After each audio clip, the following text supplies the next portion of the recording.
Assalamualaikum warahmatullahi wabarakatuh. Perkenalkan, nama saya Intan Maulidia dengan NIM 2414010162.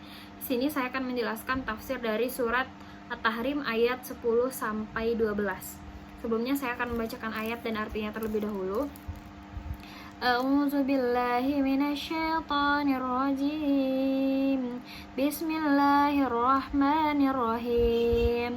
Daraballahu masalan lil ladzina kafaru imra'ata nuhin wa imra'ata lut kanata tahta 'abdaini min ibadina shalihaini fakhanatuha huma falam yughniya anhuma minallahi syai'an wa qila dakhulan nara ma'ad dakhilin wa daraballahu masalan lil ladzina amanu imra'ata fir'auna id qalat Rabbi bani li indaka baitan fil jannati wa najjini min fir'auna wa amilihi wa najjini minal qawmi zalimin.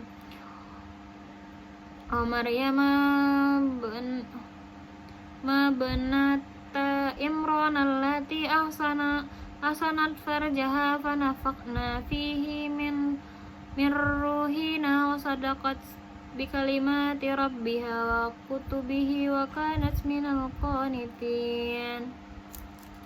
Yang artinya, Allah itu membuat perumpamaan bagi orang-orang kafir, istri Nuh dan istri Lut. Keduanya berada di bawah pengawasan dua orang hamba yang soleh di antara hamba-hamba kami. Lalu kedua istri itu berkhianat kepada kedua suaminya, tetapi kedua suaminya itu tidak dapat membantu mereka sedikit pun dari siksa Allah. Dan dikatakan kepada kedua istri itu, masuklah kamu berdua ke neraka bersama orang-orang yang masuk neraka.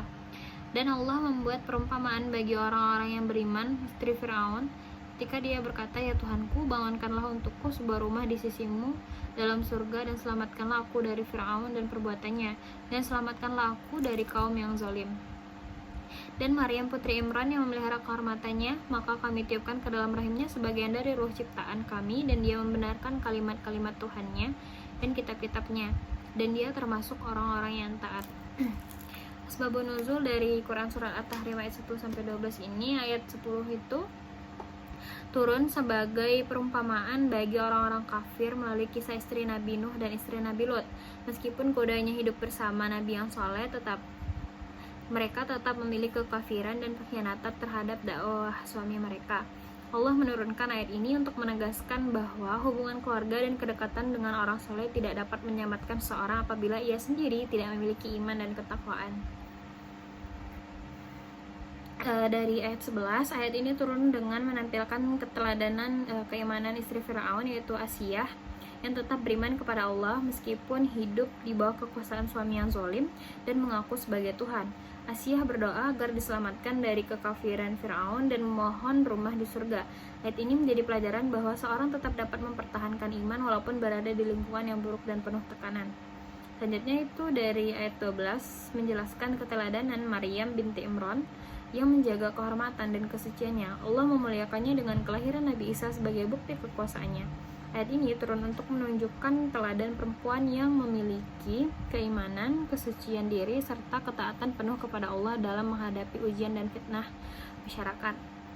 Selanjutnya itu tafsir Tarbawi atau nilai pendidikan dari At-Tahrim ayat 10-12 ini. Ayat 10 itu mengandung pendidikan tentang tanggung jawab pribadi dalam keimanan. Pendidikan Islam mengajarkan bahwa hidayah tidak ditentukan oleh keturunan, status keluarga, atau lingkungan semata, tetapi oleh pilihan dan usaha individu dalam beriman. Dalam kehidupan mahasiswa, ayat ini mengajarkan agar tidak hanya bergantung pada latar belakang keluarga religius, tetapi juga membangun kesadaran iman secara pribadi. Selanjutnya pada ayat 11, ayat mengandung pendidikan keteguhan iman dan keberanian mempertahankan prinsip kebenaran. Asiyah menjadi teladan bahwa lingkungan buruk tidak harus mengubah seorang menjadi buruk. Pendidikan Islam membentuk pribadi yang kuat secara spiritual, sehingga mampu mempertahankan nilai agama meskipun menghadapi tekanan sosial, pergaulan, atau lingkungan yang negatif. Selanjutnya itu ayat 12, ayat ini mengandung pendidikan kesucian diri, kejujuran, dan ketaatan kepada Allah. Maryam itu menjadi contoh perempuan yang menjaga kehormatan dan tetap teguh menghadapi ujian hidup. Pendidikan Islam mengajarkan pentingnya menjaga akhlak, martabat diri, dan keimanan di tengah berbagai tantangan kehidupan modern. Jadi dapat disimpulkan bahwasannya surat At-Tahrim ayat 10-12 ini mengajarkan bahwa keselamatan dan kemuliaan seorang ditentukan oleh iman dan amal solehnya, bukan oleh hubungan keluarga atau lingkungan semata. Ayat-ayat ini memberikan teladan tentang akibat kekafiran, keteguhan iman dalam lingkungan yang buruk, serta pentingnya menjaga kesucian diri dan ketaatan kepada Allah.